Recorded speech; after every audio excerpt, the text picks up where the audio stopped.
One striking detail that Sarah pointed to, Chamberlain's arrest was recorded by ordinary citizens on their phone cameras.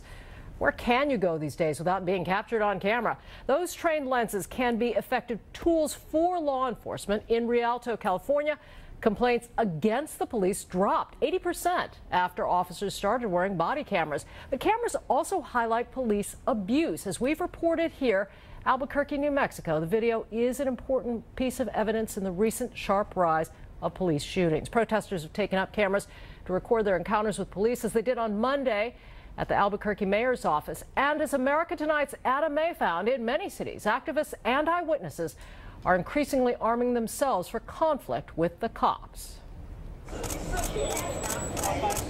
This is the front line in a new battle over the First Amendment. On one side, citizens demanding police reform.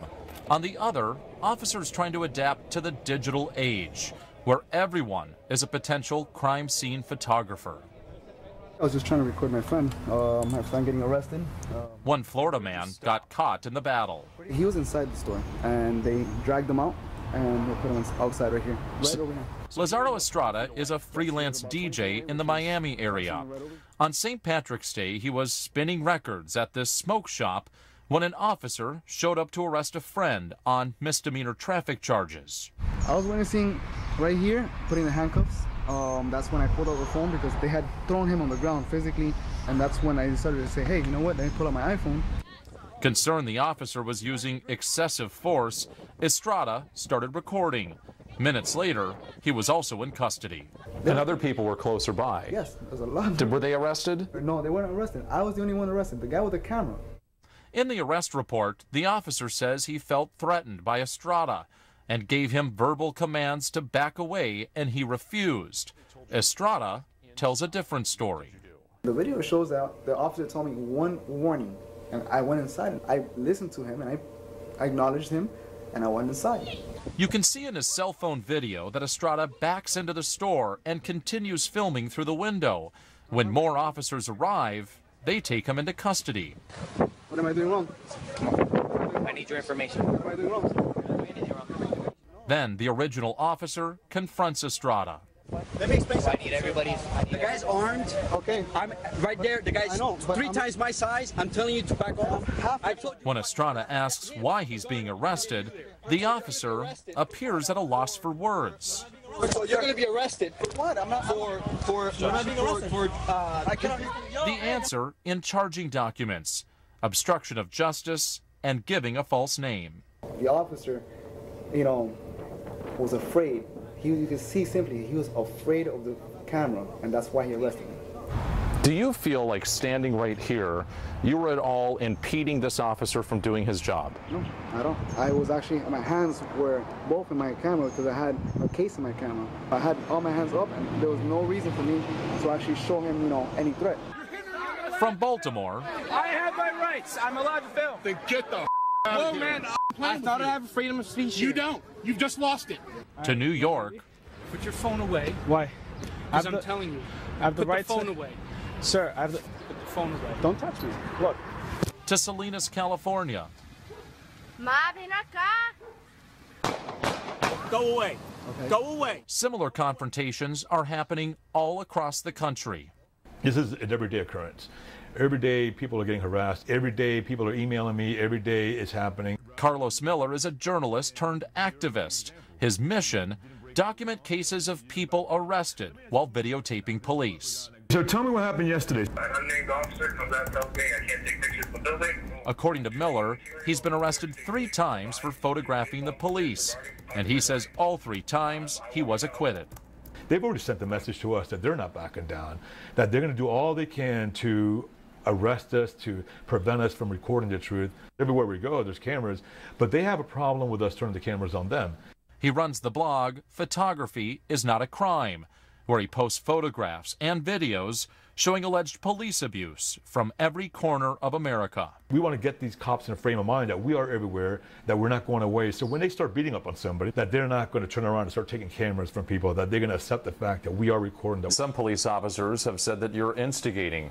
Well, yeah, I'm sure they say that, but I'm not instigating, and Instigating about what? About holding up a camera and standing up for our rights? Since when does standing up for the First Amendment equal instigating? With problems videotaping police documented all across the country, there was one incident here in Miami Beach that was so bad it forced the police department to implement new policies. And those policies are now a model for police departments across the nation.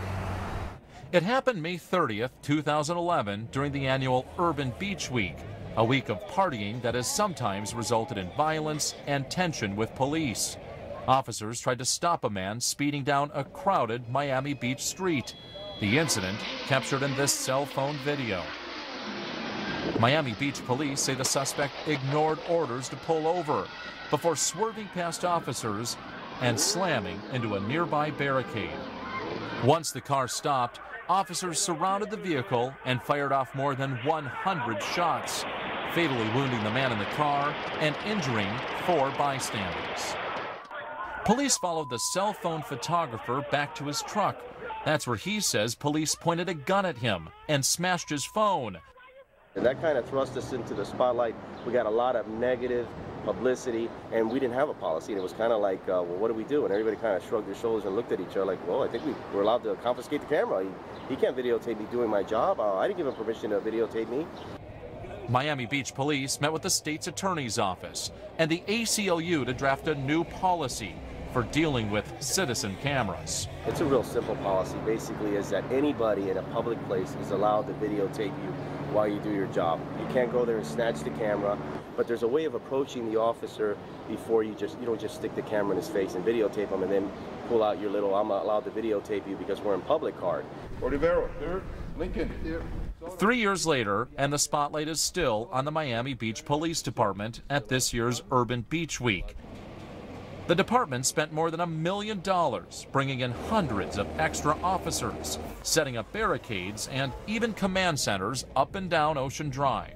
So Carlos Miller running around here this weekend, following your officers, making arrests with his camera. You're okay with that test? We have no problem. In fact, he's going to probably find himself quite bored this weekend because all our officers have been reminded that there are going to be videotaped, not only by Carlos Miller, by citizens in general. So there's no officer out there at Miami Beach Police that has an excuse for getting upset or not knowing what the policy is. You got cops up there. Meanwhile, Carlos Miller is also gearing up. We're going to be walking around. We're going to be walking around and taking pictures of everything, you know, not just the police, but of all the people on the streets, taking pictures of anything that's happening.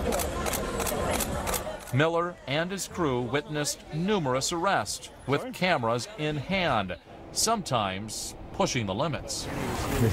He's right there, right there. What's he getting arrested for? That's his personal business, isn't it? No, it's not. It's a public record. You can look up his public record, man. Sure, his attorney? No, right? It doesn't make a difference, bro. Okay, we'll have to answer your question. Hey, listen, you're right. It is public record. And once they finish the reports, you'll be able to get a copy of it. You can answer a simple question? No, I cannot. You can't? I don't even know his name, to be honest with you, or even what his charge is. It's gotten a little better from previous years because I didn't end up in handcuffs. You know, over the years, numerous people have been arrested for photographing or recording them making arrests. So here you could tell they were a little tense. They did not appreciate it, but there was too many cameras for them to take any real action. This year, around 200 people were arrested during Urban Beach Week, and police predict many of those arrests were probably recorded in this new age of cameras everywhere. Police work has changed, technology's changed everything. I think there's more accountability now, there's more professionalism, and there obviously is going to be always that lapse in catching up with the times, but we think we've got a good handle on that policy now. Is this good for society, where everyone's under a camera all the time? It's a fact. Whether it's good or bad, there's no going back. You know, we're living in this society. Big Brother has been watching us for a long time, and now Little Brother's watching Big Brother. Adam May, Al Jazeera, Miami Beach, Florida.